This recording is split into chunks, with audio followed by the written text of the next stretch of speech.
Hello students, आज हम करेंगे क्लास 6 से लेकर 8 तक की हैप्पीनेस की वर्कशीट नंबर 96 जो कि 20 फरवरी 2021 की है। इस वर्कशीट को शुरू करने से पहले जिन्होंने अभी तक मेरे चैनल को सब्सक्राइब नहीं किया है तो कर लीजिए और बेल आइकन भी दबा दीजिए, जिससे सबसे पहले न्यू वीडियो को नोटिफिकेशन आप लोगों के पास ही पहुंच सके। तो चलिए शुरू करते हैं हम आज की वर्कशीट। इसमें हम प्राकृतिक आपदा के बारे में जानेंगे। आपने चमोली उत्तराखंड में हिमस्खलन से भयंकर तबाही के बारे में सुना होगा। यह एक प्रकार से प्रकृति का प्रकोप या प्राकृतिक आपदा है। सदियों से प्राकृतिक आपदाएं मनुष्य के अस्तित्व के लिए चुनौती रही हैं। ऐसी कोई भी प्राकृतिक घटना जिससे मानव के जीवन या सामग्री को हानि पहुंचे वह प्राकृतिक आपदा कहलाती है। जैसे कोई भी हमारी कोई घटना हो जाए जिससे हमें कोई नुकसान पहुंचे, या हमारी कोई सामग्री हो, हमारी कोई चीज़ हो, उसको कोई नुकसान पहुंचे, तो उसको हम प्राकृतिक आपदा कहते हैं। तो अभी हाल ही में उत्तराखंड में हिमस्खलन हुआ था, तो वो एक प्राकृतिक आपदा हुई थी। हिमस्खलन, भूस्खलन, भूकंप, ज्वालामुखी, सुनामी, चक्रवाती तूफान, बादल फटना, जंगलों में आग, आसमानी बिजली का गिरना, बाढ़, सूखा जैसी प्राकृतिक आपदाएं बार बार मनुष्य को चेतावनी दे रही हैं। तो ये जो मैंने इतनी सारी ये बोली, ये सारी हमारी प्राकृतिक आपदाएं हैं। यानी कोई ऐसी घटना जिससे हमें नुकसान पहुंचता है, जैसे भूकंप आता है तो काफ़ी चीज़ें का तबाही हो जाती है। तो ये सारी चीज़ें जो हैं इनसे हमें नुकसान पहुंचता है, तो ये प्राकृतिक आपदाएं होती हैं जो कि बार बार मनुष्य को चेतावनी देती है। वर्तमान में हम प्राकृतिक संस्थानों का अंधाधुंध इस्तेमाल कर रहे हैं, जिससे प्रकृति का संतुलन बिगड़ रहा है। तो ये तो आप सभी को पता है, जिसका दुष्परिणाम हमें भुगतना पड़ रहा है अभी। तो नीचे दिए गए चित्रों के सामने हमें प्राकृतिक आपदा को लिखना है तथा उससे बचने के उपाय अपनी समझ से लिखना है। तो देखो, तो ये कुछ प्राकृतिक आपदाएं हमें दी गई हैं, इन्हें हमें पढ़ना है, इन्हें हमें एक बार देखना है और फिर इनसे रिलेटेड कि ये कौन सी आपदाएं हैं वो लिखना है और इसे बचने के उपाय भी यहाँ पर नीचे हमें लिखने हैं। ठीक है, तो पहली आपदा हमें जो दिख रही है, इसमें देखो कितनी तबाही है, इधर उधर सब जो भूमि है वो हिल चुकी है। तो ये कौन सी हुई हमारी, इसके साइड में आप क्या लिखेंगे, ये है हमारी भूस्खलन। ये हमारी आपदा है भूस्खलन। भूस्खलन क्या होती है? भूस्खलन का अर्थ जमीन का खिसकना होता है। अब देखो यहाँ पर जैसे जमीन पूरी खिसक चुकी है, तो इधर आप लिख देंगे भूस्खलन, और इसका मतलब होता है जमीन का खिसकना। भारी वर्षा तथा बाढ़ या भूकंप के आने से भूस्खलन हो सकता है। मानव गतिविधियां जैसे कि पेड़ों और वनस्पति के हटाने, सड़क किनारे घड़ी, चट्टान के काटने या पानी के पाइपों में रिसाव से भी भूस्खलन हो सकता है। अब ये तो हो गया हमारा भूस्खलन क्या होता है। अब हम देखेंगे इसके उपाय।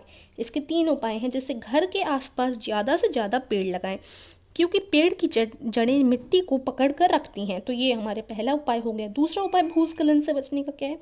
अगर आप भूस्खलन के बीच फंस गए हैं तो जल्द से जल्द सुरक्षित स्थान पर जाने का प्रयास करें। तो आपको क्या करना है? जल्द से जल्द सुरक्षित स्थान पर जाने का प्रयास करना है। तीसरा है किसी हल्के पदार्थ या बिजली के उपकरणों से को हाथ मत लगाएं। जैसे कोई हल्का पदार्थ हो जाता है या आपको बिजली के उपकरण दिख जाते हैं, बिजली का तार दिख जाता है, तो ऐसे चीज़ों को हाथ नहीं लगाना है भूस्खलन के वक्त। ठीक है, तो ये हमारा पहला हो जाता है भूस्खलन। इसके साइड में आप उपाय जो मैंने आपको बताया और वो क्या होता है भूस्खलन वो लिख लेंगे। सेकंड क्या है? देखिए, सेकंड में हमारी ये लहरें हैं बहुत तेज़ी से आ रही हैं, पानी बहुत तेज़ी से उठ रहा है, तो ये हमारा क्या हो जाता है?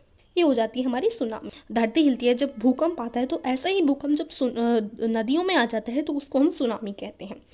सुनामी लिख देंगे आप सेकंड में और लिखेंगे जब धरती हिलती है तो भूकंप आता है, और जब यही भूकंप समुद्र में आता है तो सुनामी बन जाती है।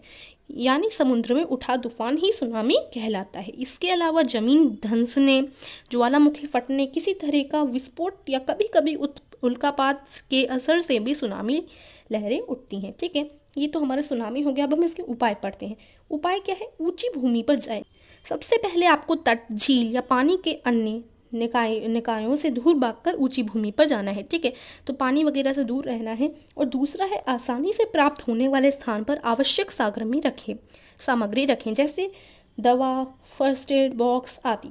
और तीसरा हमारा उपाय है एक निकासी योजना बनाएं ताकि सबको बाहर आसानी से निकाला जा सके। एक निकासी योजना यानी निकलने की एक प्लान बनाए, निकलने का एक दरवाज़ा बनाए, गेट बनाए, जिससे सारे लोग बाहर आसानी से निकल सके। ठीक है, तो ये हमारा हो जाएगा सेकंड में। इधर ये हो जाती है हमारी सुनामी, और उपाय मैंने आपको बताया। ये क्या है हमारा? ये है हमारा सूखा, क्योंकि यहाँ पर देखो सब सूखा हो गया है, पूरी ये सब सूख गया है, तो इसके आगे हम क्या लिखेंगे? ये हमारा हो जाएगा सूखा। सूखा का अर्थ है सूखा एक भयंकर प्राकृतिक प्रकोप है। इसका मुख्य संबंध जल वर्षा की कमी से है। जैसे कहीं किसी किसी जगह पर जल नहीं होता, ना ही वर्षा आती, बारिश भी नहीं होती, तो ये सब जब वहाँ पर नहीं होता तो क्या हो जाता है, सूखा पड़ जाता है। यदि किसी क्षेत्र में दीर्घकालीन समय तक सामान्य या औसत वर्षा के से यथार्थ वर्षा कम मात्रा में होती है तो सूखे की दशाएं उत्पन्न हो जाती हैं। तो थर्ड हमारा सूखा हो गया। अब इसके 3 उपाय हैं। सूखे से प्रभावित लोगों तथा पशुओं को सुरक्षित स्थान पर पहुंचाकर उनके लिए पेयजल की व्यवस्था और दवाओं का वितरण तथा पशुओं के लिए चारों ओर जल की व्यवस्था करना आवश्यक है। ठीक है, ये हमारा पहला उपाय है। दूसरा, जैसे जल संग्रहण के लिए छोटे बांधों का निर्माण किया जाना चाहिए। और तीसरा उपाय है अधिक से अधिक पेड़ लगाए जाए। तो पेड़ लगाना तो देखो बहुत ही अच्छी बात होती है, ये तो हर में आता है कि अधिक से अधिक पेड़ लगाने चाहिए हमें। ठीक है, तो ये हमारा हो गए 3 उपाय और हमने पढ़ा ये तीसरे का सूखा। तो यहाँ पर आप सूखा लिखेंगे और इसके उपाय लिखेंगे। अब ये क्या है, देखिए सारे जो वृक्ष हैं, सारे जो पेड़ हैं वो जल रहे हैं, तो ये कौन सा हो हमारी प्राकृतिक आपदा हो जाती है, जंगल में आग लगना। जंगल में आग लग रही थी उधर, तो दावानल या वन की आग उस दुर्घटना को कहते हैं जब किसी वन के एक भाग में या पूरे वन में ही आग लग जाती है। तो जैसे पूरा एक वन है तो उसमें पूरी आग लग गई तो सारे पेड़ जल गए और उस वन के सभी पेड़ पौधे, जीव जंतु इत्यादि जलने लगते हैं, तो वो हमारा हो जाता है जंगल में आग लगना। अब इसके उपाय हम पढ़ेंगे। उपाय नंबर 1 है जंगल में जलती बीड़ी, सिगरेट आदि को न डालें। ठीक है, क्योंकि वो जली हुई होती है, पूरी अच्छी तरीके से बुझी नहीं होती। और दूसरा है जंगल से सूखे पत्तों को समय समय पर साफ करते रहना होता है हमें, है ना, ये हमारा दूसरा उपाय है। तीसरा है आग को बुझाने से के प्रबंध करना। तो जैसे आग लग जाएगी हमारे पूरे जंगल में, पूरे वन में, तो हमें आग को बुझाने के कुछ प्रबंध भी करने चाहिए। तो हमें पता चल गया ये कौन सा है, ये है हमारा है जंगल में आग लगना। अब देखो ये क्या है, यहाँ पर सारी टूट फूट हो रखी है, बिल्डिंग सब गिर रखी है, तो ये हमारा हो जाता है भूकंप। क्या हो जाता है, ये भूकंप। तो 5th जो है, लास्ट जो है, उसमें हम भूकंप लिखेंगे। अब भूकंप क्या होता है, भूकंप या भूचाल। भूकंप को हम भूचाल कहते हैं। ये पृथ्वी की सतह के हिलने को कहते हैं। जैसे जो हमारी पृथ्वी है, पृथ्वी का अगर सतह हिल जाती है, पृथ्वी की सतह हिल जाती है तो उसको हम कह देते हैं भूकंप या भूचाल। यह पृथ्वी के स्थल मंडल यानी इंग्लिश में उसे लिथोस्फीयर कहते हैं में ऊर्जा के अचानक मुक्त हो जाने के कारण उत्पन्न होने वाली भूकंपीय तरंगों की वजह से होता है। जैसे देखो यहाँ पूरी पृथ्वी है, पृथ्वी का जो स्थल मंडल है, जो जमीन वाला भाग है, लिथोस्फीयर है, उसमें अचानक से मुक्त हो जाने के कारण जो ऊर्जा होती है इन भागों में वो अचानक से मुक्त हो जाती है, तो भूकंपीय वेव्स आ जाती हैं जिसकी वजह से भूकंप हो जाता है। अब इसके कुछ उपाय हैं। घर में किसी मजबूत टेबल या फर्नीचर के नीचे बैठकर हाथ से सिर और चेहरे को ढक लें।